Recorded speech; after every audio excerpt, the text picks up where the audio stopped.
Nabi Muhammad ﷺ said in the hadith in the Sunan of Abi Dawood, he said, Umranu Baytul Maqdis, Kharabu Yathrib.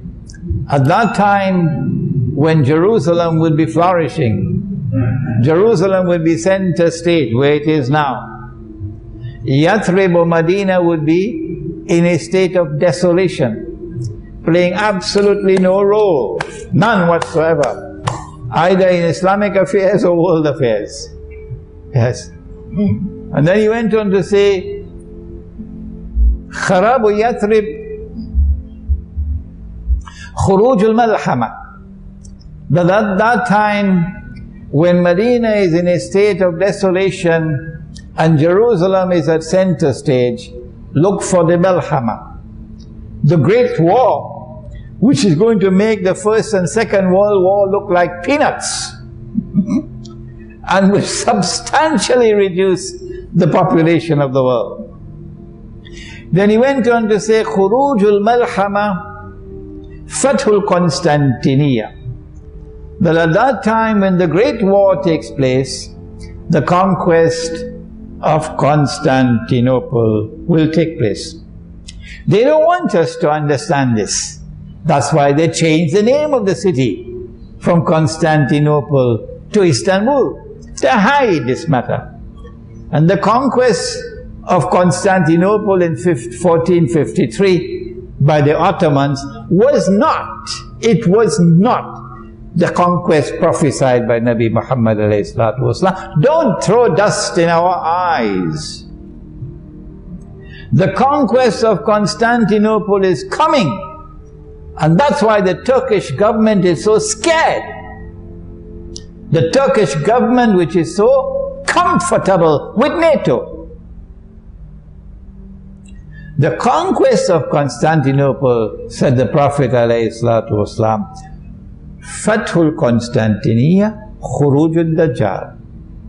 At that time, when Constantinople is conquered, and the Prophet praised that army, and praised that commander, when Constantinople is conquered, at that time you will have the Khuruj of Dajjal.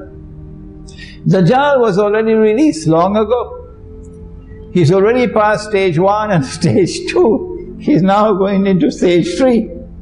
But at that time of the Khuruj of Dajjal, he's going to appear in human form. And the Prophet ﷺ described him to us. He's going to appear as a human being. He will be a Jew. He will be a young man. He'll be powerfully built. He'll have curly hair, and I always thought it was curly hair on the top of the head. Until an Egyptian brother explained to me, no Sheikh, it is the curls that the Jews have at the side of their head. Yeah, that is what he's talking about. Because that's in the Torah. Dajjal will now appear. He will come from the east, but it is from Jerusalem that he'll finally declare himself to be the Messiah. It is at that time when he declares himself to be the Messiah, Al-Masih, and the Jews accept him as the Messiah, that he will say, mission accomplished. He's deceived them. But would he deceive us? No. We will say, this is Dajjal. The true Messiah is the son of Mary. So this Dajjal, who claims that he is the Messiah, we will know, no, he's not the Messiah. Because the true Messiah will not rule with oppression and tyranny and barbarism and lies and deception. Shame on you. But there are amongst us those who are Muslims who would look at him and say to us, you are wrong. He is not Dajjal. We are saying to them, brother, this is Dajjal. This is Dajjal. And they will say, no, this is not Dajjal. Why? They will say, the Prophet said, Dajjal sees with one eye. He's blind in the other eye. It looks like a bulging grip, but this man is seeing with two eyes. So he cannot be Dajjal. The Prophet said, alayhi salatu wasalam, every prophet has warned his people about Dajjal. And Nabi Nuh alayhi salam warned his people about Dajjal. But I'm going to tell you something that no one ever said before me. Dajjal sees with his left eye. He's blind in the right eye. It looks like a bulging grip. But your Lord is not one-eyed. Between his eyes on his forehead is written the word kafir, kafara. And every mu'min will be able to read it. Whether the mu'min is literate or illiterate, he'll still be able to read. This is the hadith. So they will say, this man sees with two eyes, so he cannot be Dajjal. And we are going to say, this is Dajjal. What's the explanation? We say that when Dajjal sees with the left eye symbolizes external sight. When Dajjal is blind in the right eye symbolizes internal blindness. And so there's a lot of symbolism connected with the subject of Dajjal. And so this man is Dajjal, seeing with two eyes, but he's internally blind. And those who follow Dajjal will be internally blind, even with a PhD from MIT, internally blind, if you're following Dajjal. When Dajjal declares, I am the Masih, the Messiah, it is at that time that he will launch his attack on Medina, because the Jews lived in Medina. And the Prophet said, alayhi salatu wasalam, that Dajjal is going to land outside of Medina, in a salty, marshy land outside of Medina. And when he lands outside of Medina, the Prophet said that Medina is going to shake 3 times. Please read the booklet outside on this subject. Medina returns to center stage in Akhir Zaman. Medina is going to shake 3 times. And every kafir and every munafiq is going to be thrown out. And they'll go and join Dajjal. I don't know how many are going to be left in Medina after that. And then the angels are going to block him from entering Medina. The whole world is going to be watching at that time.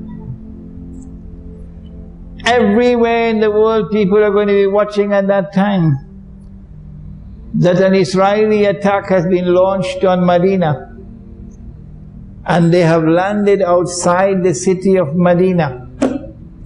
And they cannot enter Medina because the angels, Nabi Muhammad alayhi salatu wasalam spoke 1400 years ago, and he said, only a prophet could speak like that the angels will block them. They cannot enter. And the angels will divert the attack to Damascus. And so the Israeli attack will head to Damascus. And Dajjal is going to be outside the masjid. And Imam al-Mahdi is going to be inside the masjid. And it will be a time of salat. And it is at that moment that Allah subhanahu wa ta'ala sends back Nabi Isa alayhi salam, which is the subject of our lecture. And he's going to come down with his hands resting on the wings of 2 angels. If you are 17 years of age and you are Boston and you're listening to this lecture, this is knowledge that they don't teach in universities. And as he comes down into the masjid, Imam al-Mahdi will say, here he is. This is the Messiah. Imam al-Mahdi will ask him to lead the salat. And he says, no, you are the Imam, you lead. And after he has led the salat, Nabi Isa alayhi salam, of course, will pray the way we pray, in accordance with the Sharia of Muhammad alayhi salatu wasalam. After the salat is over, he will say, open the gates because the masjid is barricaded. And as he comes outside, Dajjal is going to see him. And Dajjal is going to melt like salt melts in water and flee, running for their life. And so we say to the Zionists today, we say to the Anglo-American Judeo-Christian Alliance, which is stamping its bloody foot on the world, we say to them today, you flying high, but there's a tomorrow that is coming when you will be running for dear life. So we're not going to give up hope. We're going to hold on until that day comes. Nabi Isa alayhi salam is going to pursue him and catch him in a place called Lud in the Holy Land. So from Damascus to Lud, and kill him and raise his spear and show the blood. Nabi Isa alayhi salam and Imam al-Mahdi will now rule the world. It is at that time that the Muslim army will come from Khurasan. It is at that time that the Jews in the Holy Land will be running. Allah's Messenger said, and with this hadith we'll end, he said, لَا تُقَاتِلُنَّ الْيَهُودِ Sahih Bukhari, you will most certainly fight the Jews. وَلَا تَقْتُلُنَّهُمْ, and you will most certainly defeat them. حَتَّى يَقُولُ الْحَجْرَ, at that time even the stones will speak. Ya Muslim, هَذَا يَهُودِيٌّ وَرَائِ فَتَعَالَ فَقْتُلْ. There's a Jew hiding behind me, so come and kill him.